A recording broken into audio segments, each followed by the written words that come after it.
Good morning students. आज का हमारा टॉपिक है जेनेटिक कोड या इसे हम हिंदी में आनुवंशिक कोड कहते हैं। ठीक है, तो देखो ये जेनेटिक कोड होता क्या है, इसकी हमें ज़रूरत क्यों पड़ी, तो इन सब के बारे में आज हम कंप्लीट पढ़ेंगे। देखो सबसे पहले क्या होता है, डीएनए में रेप्लिकेशन की प्रोसेस होती है। ठीक है, डीएनए में रेप्लिकेशन से डीएनए जो होगा उससे क्या बनता है, डीएनए की एक और रेप्लिका बनती है। ठीक है, डीएनए में जो प्रतिकृतिकरण की प्रक्रिया होती है उसके द्वारा डीएनए की एक और प्रतिकृति को तैयार किया जाता है। ठीक है, और उसके बाद रेप्लिकेशन हो गया। ट्रांसक्रिप्शन में क्या होता है, डीएनए से एमआरएनए का निर्माण होता है।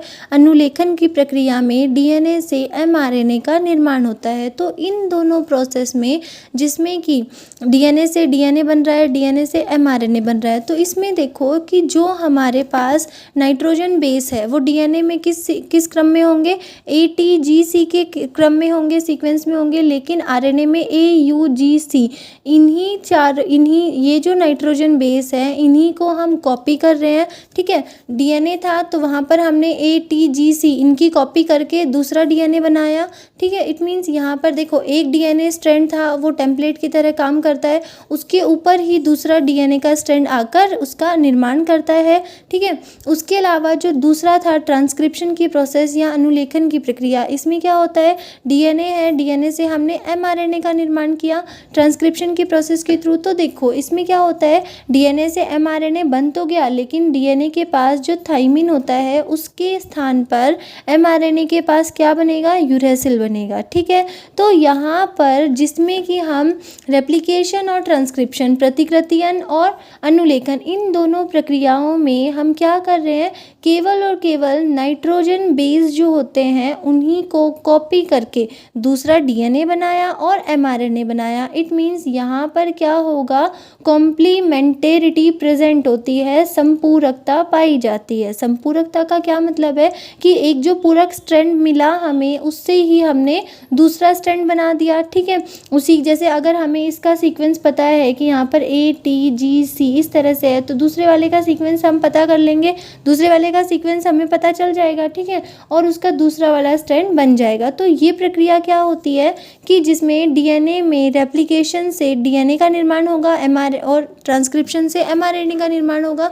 इन दोनों प्रोसेस में कॉम्प्लीमेंटेरिटी प्रेजेंट होती है, संपूरकता पाई जाती है। ठीक है, संपूरकता समझ गए। लेकिन देखो आगे वाली जो प्रक्रिया होती है अनुवादन या ट्रांसलेशन, उसमें क्या होता है, हमारे पास एमआरएनए होता है। ठीक है, एमआरएनए से हमें क्या बनाना है, प्रोटीन बनाना है। तो ये जो एमआरएनए है इससे प्रोटीन बनाना है, तो एमआरएनए में क्या होगा, नाइट्रोजन बेस होंगे।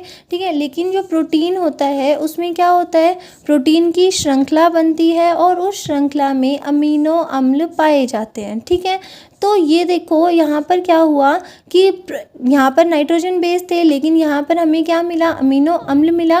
तो यहाँ पर ट्रांसलेशन की प्रक्रिया में, अनुवादन की प्रक्रिया में कॉम्प्लीमेंटेरिटी एब्सेंट होती है, संपूरकता नहीं पाई जाती। ठीक है, संपूरकता कब मिलती है, केवल रेप्लिकेशन और ट्रांसक्रिप्शन में, जहाँ पर हमने डीएनए से डीएनए और डीएनए से एमआरएनए बनाया था। ठीक है, अब देखो यहाँ पर क्या होगा, ट्रांसलेशन में क्या होता है, आरएनए होता है। RNA is a polymer of nucleotide, nucleotide का बहुलक होता है और उससे प्रोटीन का निर्माण होता है। जो प्रोटीन जो होता है वो किसका पॉलीमर होता है, अमीनो अम्लों का। ठीक है, तो इसमें देखो पॉलीमर की जो मोनोमर यूनिट्स है वो दोनों अलग अलग है। ठीक है, तो ये दोनों क्या है, एक दूसरे के कॉम्प्लीमेंट्री नहीं बन पाएंगे। ठीक है, तो इसीलिए यहाँ पर कॉम्प्लीमेंटेरिटी एब्सेंट होती है, संपूरकता अनुपस्थित होती है। ठीक है, उसके बाद देखो ये जो जेनेटिक कोड है ये क्या होता है, 3 नाइट्रोजन बेसेस की एक लैंग्वेज होती है जिसमें ability to code a special amino acid, जिसके पास एक ऐसी एबिलिटी होती है जो कि एक पर्टिकुलर या एक स्पेशल अमीनो एसिड को कोड करती है। ठीक है, तीन नाइट्रोजन क्षारकों से बनी एक भाषा होती है जो किसी विशिष्ट अमीनो अम्ल को कोड करने की क्षमता रखती है, उसे हम जेनेटिक कोड या आनुवंशिक कोड कहते हैं। ठीक है, देखो तीन नाइट्रोजन बेस की भाषा कैसे होगी। AUG हमारे पास है, ये एक कोडोन है। ठीक है, ये किसको कोड करता है, मेथियोनिन को कोड करता है। मेथियोनिन क्या है, हमारे पास एक तरह का अमीनो अम्ल है, इसको कोड करने के लिए AUG कोडोन चाहिए। और जो GUG कोडोन होता है वो वैलिन को कोड करता है। इट मीन्स देखो दोनों अलग अलग कोडोन है, दोनों क्या कर रहे हैं, अलग अलग अमीनो अम्ल को कोड कर रहे हैं। ठीक है, तो इसमें तीन नाइट्रोजन बेस हो गए, A, U और G, इन तीनों की एक लैंग्वेज बन गई है। और इस लैंग्वेज में एक एबिलिटी होती है जिसके कारण ये एक पर्टिकुलर अमीनो अम्ल को कोड करती है। ठीक है, इट मीन्स ये क्या कहलाएगा, जेनेटिक कोड कहलाएगा। ठीक है, ये जो कोड होते हैं ये हमेशा कहाँ प्रेजेंट होते हैं, mRNA के ऊपर पाए जाते हैं। ठीक है, प्रेजेंट ऑन mRNA पर पाई जाने वाली सीक्वेंस प्रोटीन चेन में अमीनो एसिड की सीक्वेंस को तय करती है। देखो mRNA के ऊपर जो सीक्वेंस होगी अमीनो एसिड की, जैसे यहाँ पर AUG है, ठीक है, उसके बाद यहाँ पर है GUG। तो देखो अगर यहाँ पर ये mRNA के ऊपर अगर यहाँ पर AUG की सीक्वेंस है तो यहाँ पर जो अमीनो अम्ल बनेगा वो मेथियोनिन बनेगा। लेकिन अगर अगला सीक्वेंस है वो GUG है तो यहाँ पर जो अमीनो अम्ल बनेगा वो वैलिन बनेगा। ठीक है, तो यहाँ पर देखो ये AUG और GUG क्या कर रहे हैं, mRNA के ऊपर उपस्थित है, लेकिन mRNA के ऊपर उपस्थित होने के बाद ये एक विशिष्ट अमीनो अम्ल के संश्लेषण को या अमीनो अम्ल की जो एक विशिष्ट तरह की सीक्वेंस बन रही है, एक क्रम बन रहा है, उसको तय करने में इन वाले जेनेटिक कोड की मुख्य भूमिका होती है। ठीक है, उसके बाद देखो ये कोड जो होंगे उसी के अकॉर्डिंग अमीनो अम्ल का निर्माण होगा।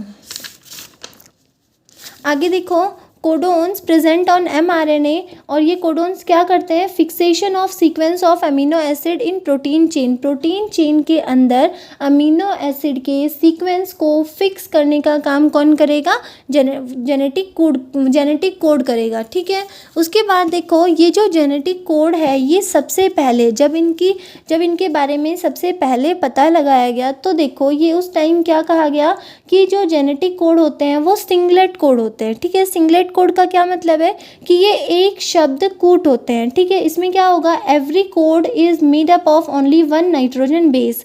प्रत्येक एक शब्द कूट, इसका क्या मतलब है कि प्रत्येक जो नाइट्रोजन बेस होगा वो एक कोडोन की तरह कार्य करता है। ठीक है, देखो एक कोडोन की तरह आरएनए है, आरएनए के पास 4 नाइट्रोजन बेस है, कौन कौन से, AUGC।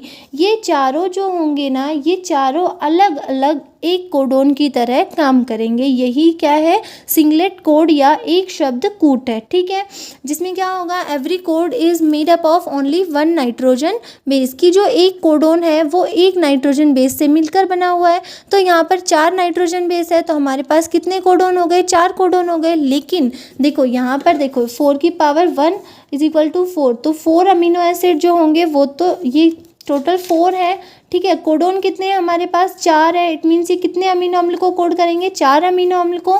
लेकिन हमारे पास अमीनो अम्ल कितने होते हैं, इसेंशियल अमीनो अम्ल हमारे पास 20 होते हैं। ठीक है, 20 में से 4 को कोड कर लिया, बच गए कितने, 16 अमीनो अम्ल। ये जो 16 अमीनो एसिड बचते हैं, अब इनको कोड करने के लिए हमारे पास कोई भी कोडोन नहीं है। ठीक है, तो इसका मतलब ये वाला जो सिंगलेट कोड था इसको डिस्कार्ड किया गया, इसको मान्य नहीं माना गया। ठीक है, अब उसके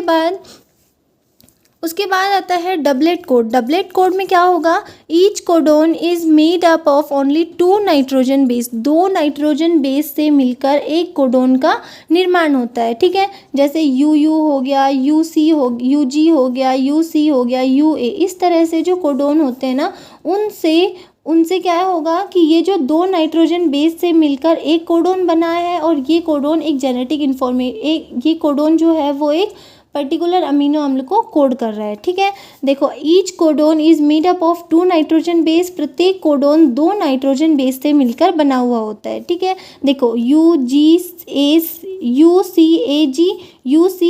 ठीक है, एक कोडोन तो ये हो गया, दूसरा ये हो गया। अब हमने इसका चेकर बोर्ड बनाया तो यहाँ पर क्या बनेगा, UU, ये क्या बनेगा, UC, फिर यहाँ पर UA और यहाँ पर UG, ठीक है। एक इधर से लेंगे, एक इधर से लेंगे, UCU, उसके बाद CC, उसके बाद CA और फिर CG। इसी तरह से AU, AC और AA और यहाँ पर AG, ठीक है। यहाँ पर आएगा AC। फिर आगे देखो G के साथ U, तो UG, यहाँ पर आएगा GC और यहाँ पर आएगा GC, फिर यहाँ पर आएगा AG, GA और ये आएगा GG, ठीक है। तो इस तरह से ये जो कोडोन बने, आप देखो 4 की power 2, it means 4 × 4 it's equal to 16 codons बने।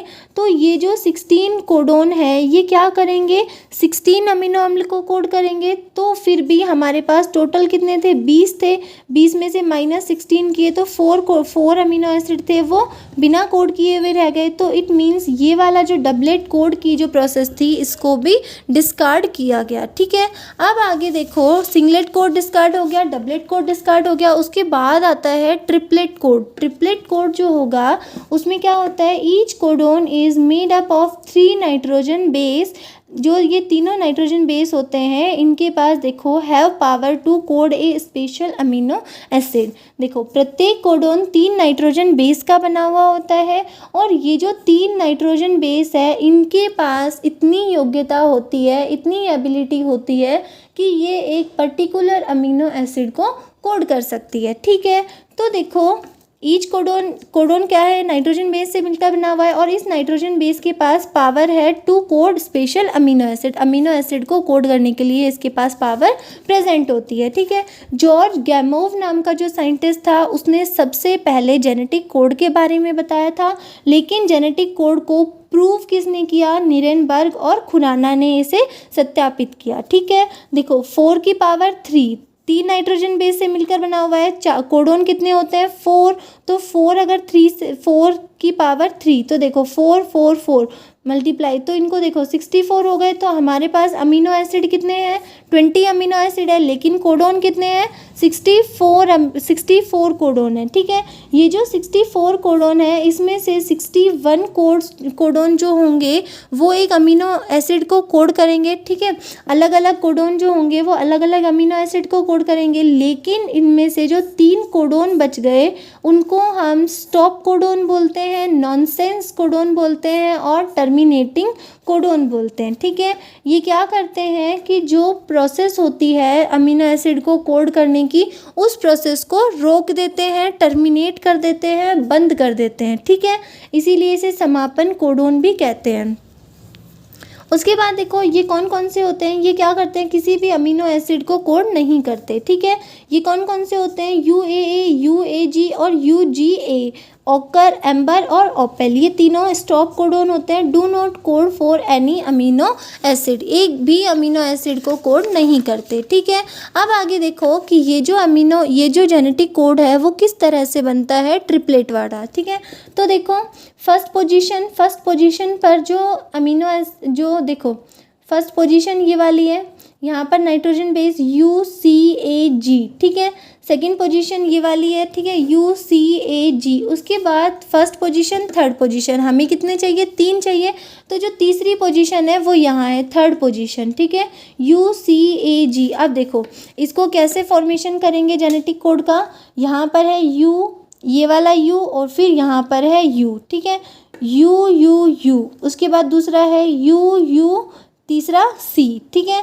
उसके बाद यहाँ पर U, ये तो कॉमन आ जाएगा। उसके बाद यहाँ पर आएगा A, फिर U और लास्ट में आएगा G, तो एक बन गया। उसके बाद इसी तरह से दूसरा UCA और फिर UC और G, ठीक है। इस तरह से पूरे कोडोन बनाएंगे। तो देखो हमारे पास ये जो ग्रीन से दिखाए गए हैं UAA, UAG और UGA, इन तीनों के बारे में बता चुके हैं कि ये कैसे होता है, स्टॉप कोडोन होता है, ठीक है। और एक होता है हमारे पास AUG, ये हमारा स्टार्टिंग कोडोन होता है, ठीक है। स्टार्ट कोडोन होगा तो ये क्या करेगा, इस प्रोसेस को स्टार्ट करता है, ठीक है। अब आगे देखो, genetic code is a set of rules defined by 64 triplet codons by which information encoded in genetic material DNA और mRNA sequence is translocated into protein by living cells. देखो जेनेटिक कोड क्या है, एक सेट ऑफ रूल्स, ये क्या है, एक तरह के रूल है, ठीक है, इनका एक सेट है। और उसके बाद में ये कितने होते हैं, टोटल 64 होते हैं। इन 64 कोडोन्स के थ्रू हम क्या करते हैं, जेनेटिक इन्फॉर्मेशन को एनकोड करते हैं। जो भी इंफॉर्मेशन हमारी एमआरएनए डीएनए के पास थी, पहले डीएनए से ट्रांसक्रिप्शन हुआ, वो एमआरएनए के पास गई, और एमआरएनए से हमने फिर आगे क्या होगा, ट्रांसलेशन होगा, जिससे प्रोटीन का फॉर्मेशन होगा। देखो डीएनए से एमआरएनए और एमआरएनए से प्रोटीन, ठीक है। तो सबसे पहले सूचना डीएनए के पास थी, डीएनए ने उसको एमआरएनए के पास भेजी और एमआरएनए से वहाँ वो प्रोटीन के पास चली गई। ये इसमें ट्रांसक्रिप्शन प्रोसेस होती है, यहाँ पर ट्रांसलेशन प्रोसेस होती है, ठीक है। तो इन प्रोसेस के थ्रू क्या हो रहा है, जेनेटिक को जो आनुवंशिक सूचनाएँ हैं वो केवल एनकोड हो रही है, ठीक है, एक लैंग्वेज से दूसरी। देखो यहाँ पर डीएनए थी, डीएनए के पास क्या होता है, एटीजीसी, उसके बाद एमआरएनए के पास वो किसमें, ए यू जी और सी, और फिर प्रोटीन के पास वो अमीनो एसिड की एक लॉन्ग चेन बनाएगी, ठीक है। आनुवंशिक कोड जो होता है वो एक तरह का क्रम होता है जिसमें 64 कोडोन पाए जाते हैं। ये क्या करते हैं, डीएनए और एमआरएनए अनुक्रम के रूप में सूचना को एनकोड करते हैं और बाद में प्रोटीन का निर्माण करते हैं, ठीक है। इस प्रोटीन में क्या होगा, अमीनो एसिड होंगे और वो पेप्टाइड बंध के द्वारा आपस में जुड़े हुए रहते हैं, पूरी पॉलीपेप्टाइड चेन बनाते हैं, पूरी पॉलीपेप्टाइड श्रृंखला बनाते हैं, जिससे प्रोटीन का निर्माण होता है, ठीक है।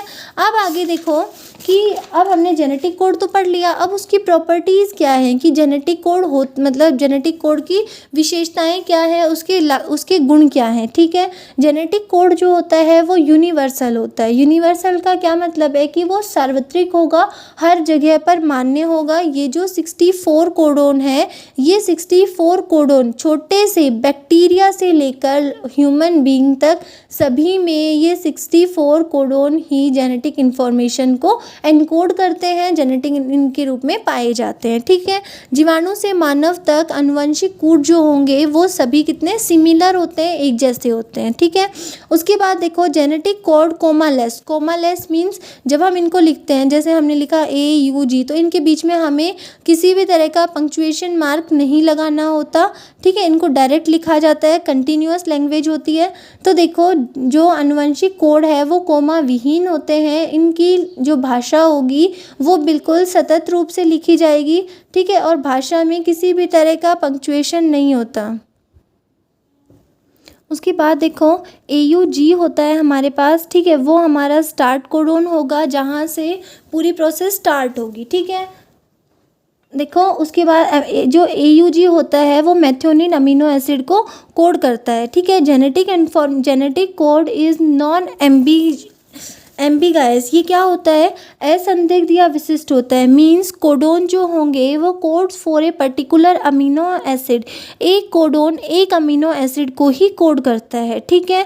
उसके बाद देखो जो जेनेटिक कोड है वो degeneracy of genetic code. Degeneracy का क्या मतलब है कि जो आनुवंशिक कोड की अपासिता, देखो 1 अमीनो एसिड में be coded by more than 1 codes, ठीक है। एक अमीनो एसिड है, ठीक है, वो क्या करेगा, एक से ज़्यादा कोड जो होंगे उनके द्वारा भी वो कोड हो जाता है। देखो एक अमीनो अम्ल एक से ज़्यादा कोडोन द्वारा कोड किया जा सकता है, ठीक है। इसे क्या बोलते हैं हम, डीजेनरेसी ऑफ जेनेटिक कोड। आगे देखो एक्सेप्शन क्या है, इसके अपवाद।